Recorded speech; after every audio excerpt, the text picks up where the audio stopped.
Papua new ગિનીમાં 2000 લોકો કાટમાળ નીચે દટાયા। 4 દિવસથી ભૂસ્ખલન શરૂ। સરકારે યુએન અને આંતરરાષ્ટ્રીય સંસ્થાઓને તાત્કાલિક મદદ માટે અપીલ કરી। પાપુઆ ન્યૂ ગિનીના કાઓકલમ ગામમાં થયેલા ભૂસ્ખલનમાં 2000થી વધુ લોકો દટાયા છે। પાપુઆ ન્યૂ ગિનીની સરકારે પોતે આ અંગે સંયુક્ત રાષ્ટ્રને જાણ કરી છે। પાપુઆ ન્યૂ ગિનીની રાજધાની પોર્ટ મોરેસ્બીથી લગભગ 600 કિલોમીટર દૂર એન્ગા પ્રાંતના ગામમાં 24 મેના રોજ સ્થાનિક સમય અનુસાર સોમવારે 3 વાગે ભૂસ્ખલન થયું હતું। છેલ્લા 4 દિવસથી ત્યાં સતત ભૂસ્ખલન થઈ રહ્યું છે। સ્થાનિક પોલીસના જણાવ્યા અનુસાર કાઓકલમમાં માઉન્ટ મુંગલો પર્વતનો એક ભાગ તૂટી પડ્યો હતો, જેના કારણે કાટમાળ ગામમાં પડ્યો હતો।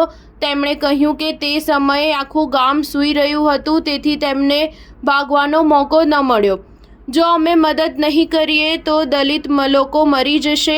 પાપુઆ ન્યૂ ગિની સરકારે યુએન અને આંતરરાષ્ટ્રીય સંસ્થાઓને તાત્કાલિક મદદ માટે અપીલ કરી છે। સરકારના કહેવા પ્રમાણે જો મદદ નહીં કરવામાં આવે તો કાટમાળ નીચે દટાયેલા જીવતા લોકો મરી જશે। પાપુઆ ન્યૂ ગિનીના ડિઝાસ્ટર મેનેજમેન્ટ અનુસાર ત્યાં ખેતીને સૌથી વધુ નુકસાન થયું છે, જેના કારણે ભૂખમરાની સ્થિતિ સર્જાઈ છે। કાઓકલમ તરફ જતો રસ્તો પણ બંધ છે। અધિકારીઓએ યુએનને જણાવ્યું કે ત્યાં હજુ પણ ભૂસ્ખલન થઈ રહ્યું છે, જેના કારણે રેસ્ક્યુ ટીમ અને ત્યાં હાજર લોકોના જીવ પર ખતરો વધી ગયો છે। લોકોને બચાવવા માટે સેના પણ મોકલવામાં આવી છે। સ્ટાર ન્યૂઝ 7 હંમેશા સચ્ચાઈની સાથે।